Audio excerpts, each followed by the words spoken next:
Tout était fait pour que Joe Biden se rende compte que il devrait se retirer.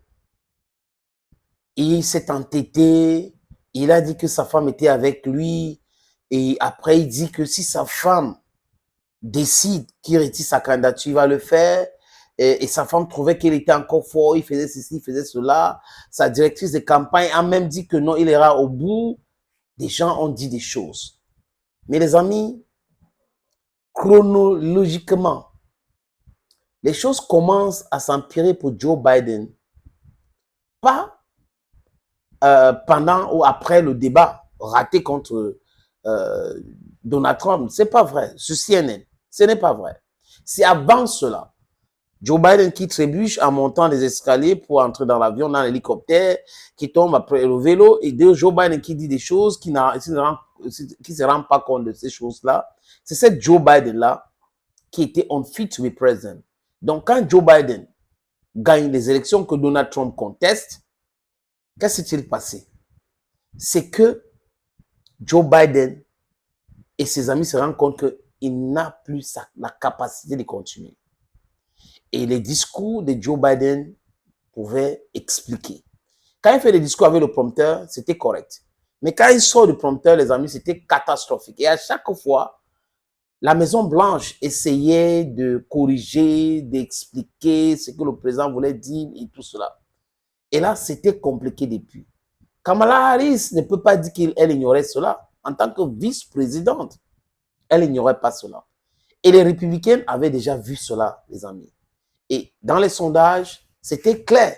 Les Américains étaient déjà fatigués de voir un président qui se rappelle de rien. Et là, l'épisode de ce débat-là a réconforté beaucoup de personnes, même dans le camp démocrate. Certains se sont dit parce qu'ils n'étaient pas quand même très proches de Joe Biden, ils soutiennent Joe Biden, mais l'entourage quand même restreint de Joe Biden, ils n'étaient pas allés là-bas. Certains ne rencontraient pas Joe Biden, donc ils ne pouvaient pas voir d'eux-mêmes ce que Joe Biden était devenu. 81 ans, c'est tellement pas en bonne santé, c'est pas l'âge, c'est une bénédiction.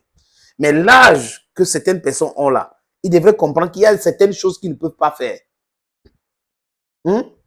L'athlétisme 100 mètres, vous ne pouvez pas. Donc, ce n'est pas parce que vous avez cette expérience que vous avez dit non, je vais continuer à faire ça. Non, non. Le pouvoir demande beaucoup d'énergie, il y a beaucoup de dossiers, il y a beaucoup de choses. Si un président travaille normalement, ça sera difficile pour le président de dormir. Ça sera difficile pour ce président de dormir. Donc, du coup, vous ne pouvez pas avoir un certain âge où le corps est même fatigué. Mais vous voulez toujours faire du forcing. Regardez l'Afrique. Pourquoi les micro-États africains ne bougent pas aujourd'hui? Pourquoi économiquement c'est compliqué? C'est parce que nous avons les gérontocrates. Nous avons des gens qui sont déjà fatigués, qui devraient aller en retraite, qui devraient aller se reposer, mais qui sont en tête, qui veulent mourir au pouvoir comme Robert Mugabe. C'est de ça qu'il est question. Et c'est une honte. It's just crazy. That's human cupidity.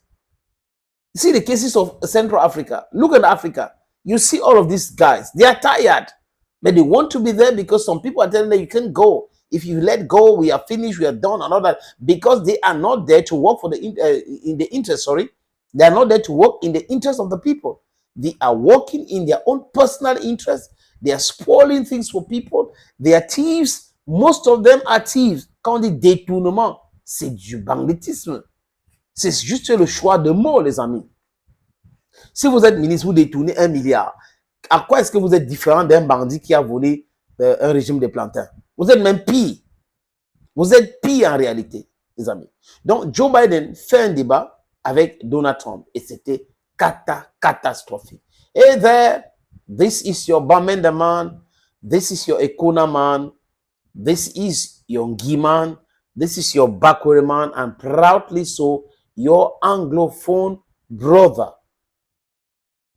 Après ce débat, Joe Biden a commencé à vouloir s'expliquer, même Barack Hussein Obama, l'ancien président, a fait une sortie que oui, il y a des jours comme ça, on peut avoir un débat raté. Il a dit cela, les amis.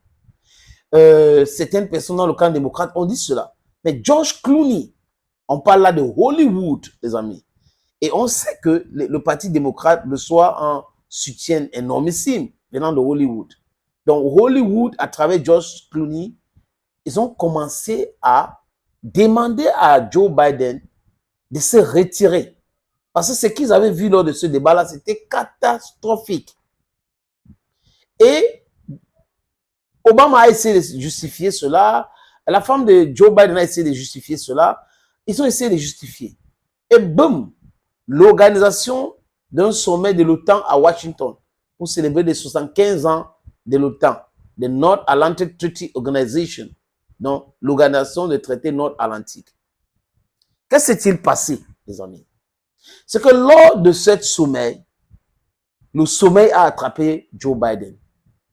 Et le sommet qui a donné lieu à ce sommet a fait en sorte que Joe Biden appelle Volodymyr Zelensky Vladimir Poutine. Et là, les gens d'autres ont fait comme si c'était juste un lapsus lingua. Non, c'était pas juste un lapsus lingua. C'était quelque chose qui était grave. Comment se fait-il qu'en plein sommet de l'OTAN, le sommet attrape le président et le président oublie que Zelensky ne s'appelle pas Poutine et appelle Zelensky Poutine. Et là, même Obama a commencé à dire, il y a un problème ici. Il y a un problème ici. Nancy Pelosi, l'ancien chef du Congrès américain, who is a big week when we talk about Democrat, avait dit et insisté que M. Biden devait lâcher. Il devait se retirer. Adam Schiff aussi a dit cela dans les colonnes de Los Angeles Times. Donc, beaucoup de personnes, beaucoup de sénateurs sont en train de commencer à demander. Et bam, à Berkeley, Pennsylvanie, attentat contre Donald Trump. C'était la fin de l'histoire.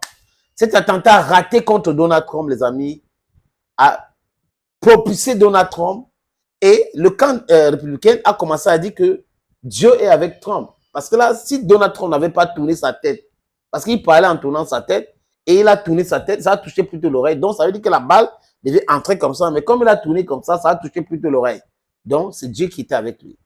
Et là, dans les sondages, et on a commencé, M. Vance, qui sera vice-président certainement si Donald Trump est élu, parce que juste qu'il sera élu, a dit que c'est le discours de Joe Biden et les autres qui ont poussé ce petit garçon de 20 ans de tenter à la vie de Donald Trump. Et lors d'une interview sur CBS, quoi, c'est CBS, le lendemain, non, 2 jours après, Joe Biden a essayé de se justifier en disant qu'on a mal compris son discours et autres et tout. Le mal était déjà fait. Le mal était déjà fait. Donc, quelqu'un qui est contesté de par son âge, on parle de sa santé fragile, est maintenant accusé de discours haineux. Et là, avec l'attentat, c'était trop compliqué. C'était trop compliqué. Et 72 ans après, on dit qu'il a éteint le Covid. Il doit entrer en quarantaine. Non, c'était juste des stratagèmes, les amis, pour le mettre hors de la course. Et lui, il avait compris bien ce message. C'est pour cette raison que dimanche, il a renoncé à la candidature pour les élections de novembre. Et là, le boulevard est ouvert. Mais ce n'est pas tant ça, les amis. Kamala Harris, qui est vice-présidente, a dit qu'elle veut être candidate. Comme elle veut être candidate, les amis, ce n'est pas fait. Le Parti démocrate a son congrès. Et la Constitution donne le droit à un président de se présenter pour un second mandat, mais pas à la vice-présidente. Donc, raison pour laquelle, quand Joe Biden a écrit cette lettre pour se renoncer, il n'a pas parlé de Kamala Harris comme son remplaçant. Il a juste encensé Kamala Harris, elle était ceci, elle était cela, et c'était bon. Mais c'est bien après qu'il a dit qu'il soutient la candidature de Kamala Harris, comme Bill Clinton, comme Hillary Clinton, qui soutient la candidature de Kamala Harris. Il y a eu beaucoup de donateurs qui ont donné l'argent. On parle de 50 millions de dollars, quelque chose comme ça, les amis. Je n'ai pas encore des chiffres, mais parce que les gens sont en train de donner l'argent. Donc, on attend parce qu'il y aura certainement d'autres candidatures. Et comme c'est Kamala Harris, les amis, si face à Biden, Trump avait déjà gagné, selon les sondages, face à Kamala Harris, ça ne va pas changer grand-chose. Parce qu'elle n'est pas un très grand débatteur. Honnêtement, c'est pas la personne. Donald Trump va la manger dans le débat. C'est une figure de style. Donald Trump va l'évincer dans le débat. Et peut-être que les démocrates sont en train de chercher à tout faire pour éviter trop de casse. Parce que Donald Trump a déjà parlé de Red Mare. Donc, ça sera très compliqué pour ces gens-là, les amis. Très, très compliqué en novembre pour eux. Donald Trump sera élu.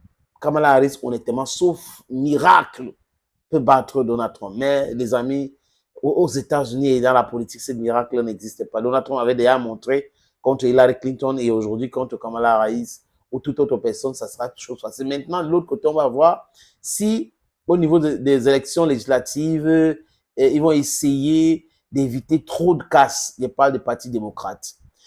Thank you, friends, for always watching. Thank you again. Bamendaman, Ekunaman, Ngiman, Bakoreman, proudly Anglophone. I love you.